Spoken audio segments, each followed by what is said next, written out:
Yeah, g'day guys, Steve here from eBIG Exploration. This is a video I did about 2 years ago actually. Never had an eBIG channel then, a YouTube channel, so I've only just grabbed the footage, modified it into a nice little video, and I'll put it up on the channel now because it's my intention to actually do a proper owner's review of this eBIG 9 that I've got now that it's done sort of 1300 Ks.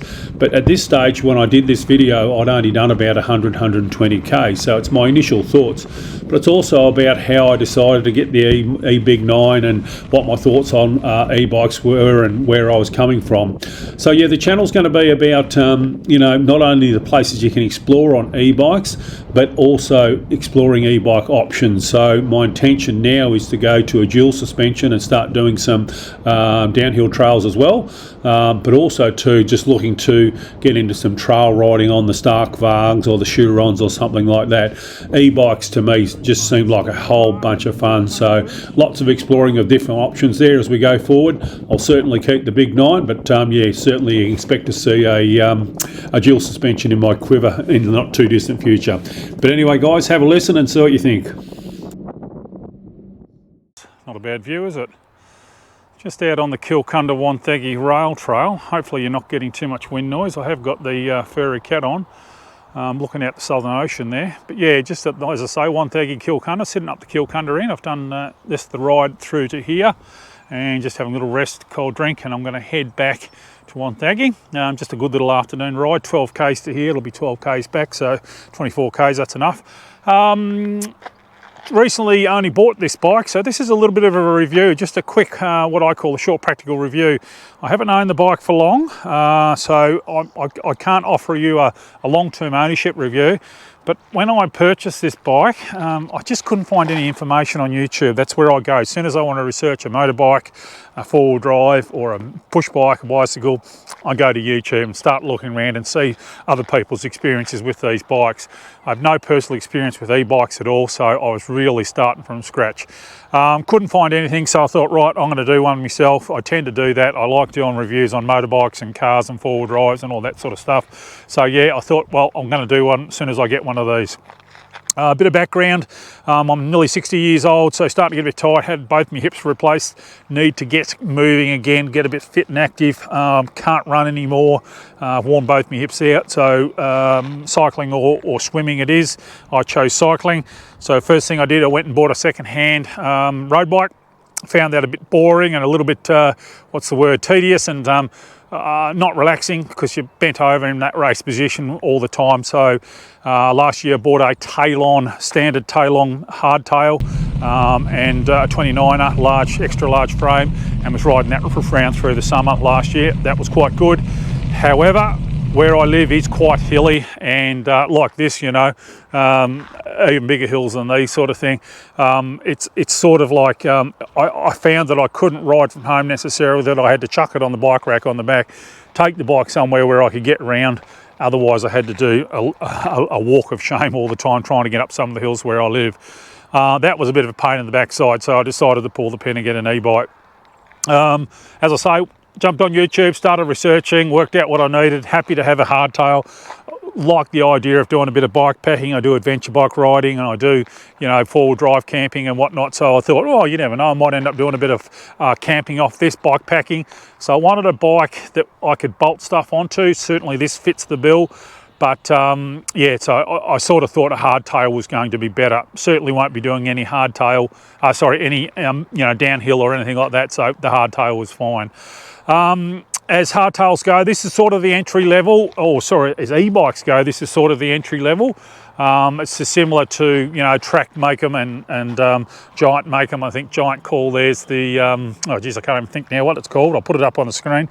But yeah, it's sort of the entry-level e-bikes. Hardtails, as I say, you certainly wouldn't take these downhill or anything other than intermediate or beginner trails. But for me, I want it for urban exploring and just for rail trails and possibly down the tracks and bike packing. So this particular model suited me well, and the hardtail suited me well. So as I say, started on YouTube looking around. I was a bit shocked at the prices, $4,000 and $5,000. This current model of this Merida is now about $4,000. So yeah, I was going, oh geez, I don't really want to spend that much. So I started looking on the second-hand market at Marketplace, of course, and found plenty of options there. Still people wanting big dollars for them, but certainly this one popped up. Unfortunately, there was nothing on YouTube about this particular model, and so I was a little bit disappointed. I had to buy it with not much knowledge, but anyway, I thought Merida's a good brand. They manufacture for a lot of the other manufacturers, other brands, I should say. So, you know, I felt like I was reasonably confident. So what is it? It's a Merida eBIG 9 400. So it's, as I say, probably their entry level.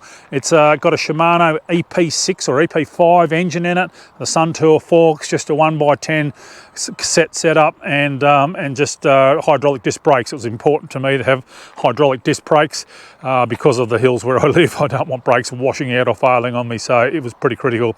Large frame, 29er. What else? This particular bike I liked because it has a little bit bigger battery than the stock battery. Most of the e-bikes are around about the 400-500 kilowatt hours. This has a 630 or a 640 kilowatt hour battery in it. They're all got 250 watt motors in them because that's limited by the laws, our regulations here in Australia. So they're only pedal assist bikes at 250 watts. But this one's got 85 Newton meters of torque. So yeah, I was really pleased with the specs. I thought if I'm going to bike pack of it, it's just got that little bit better range. So far with living in a hilly environment, I reckon probably about 80 k's is going to be how far you'll get in a hilly environment. I'm going to call myself a moderate user. I certainly have it on 1 or 2 whenever I can, and so yeah, you know, you can probably get maybe 120, even 160 k's out of it if you really wanted to take it easy on the battery. But when you live in a hilly environment, you know, you chew on the battery. But certainly the first charge was charged when I bought it.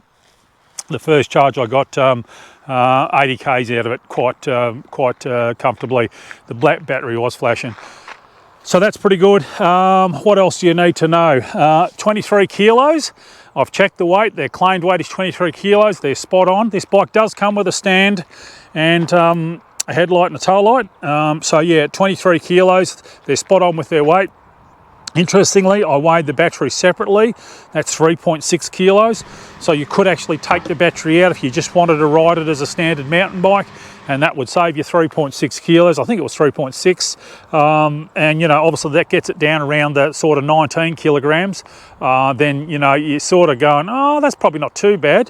I think a standard sort of tail-on style bike is sort of in the 13 to 15 kilos. So you're reasonably close. You're within 4 kilos of being sort of the standard weight of a standard e-bike, a standard hardtail mountain bike, you know. So yeah, I'm going to call this a bit of a crossover. The current model, the 2024 model of this, is called the eBIG 9 400 EQ, the EQ standing for equip, because it comes with a whole range of equipment: front and back mudguards, a rear rack, obviously the tail lights and the stand, which mine came with.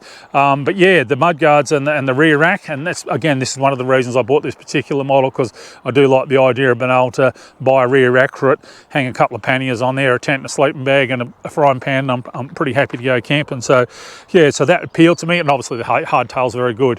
What else do you need to know? As I say, it's not a long-term ownership review. It's just an initial ride review. I think I've done, what have I done on it now? I think about 105 k's. Yeah, I think that's right.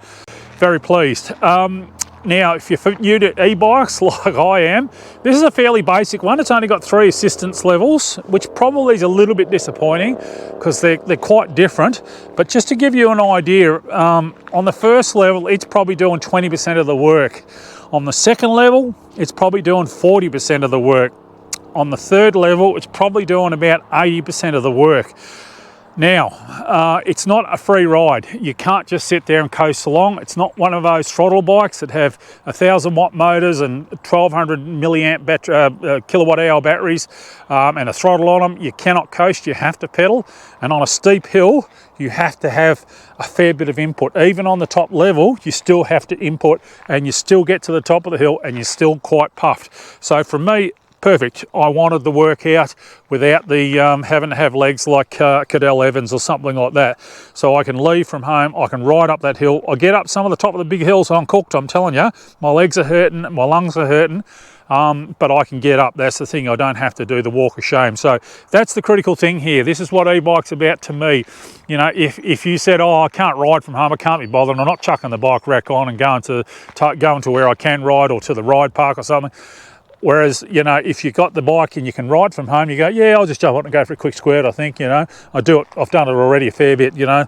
My lovely wife's cooking me tea. I said, I'm just going to go for a quick ride, half an hour out on the bike, get the lungs going, get the heart rate up. Bloody fantastic.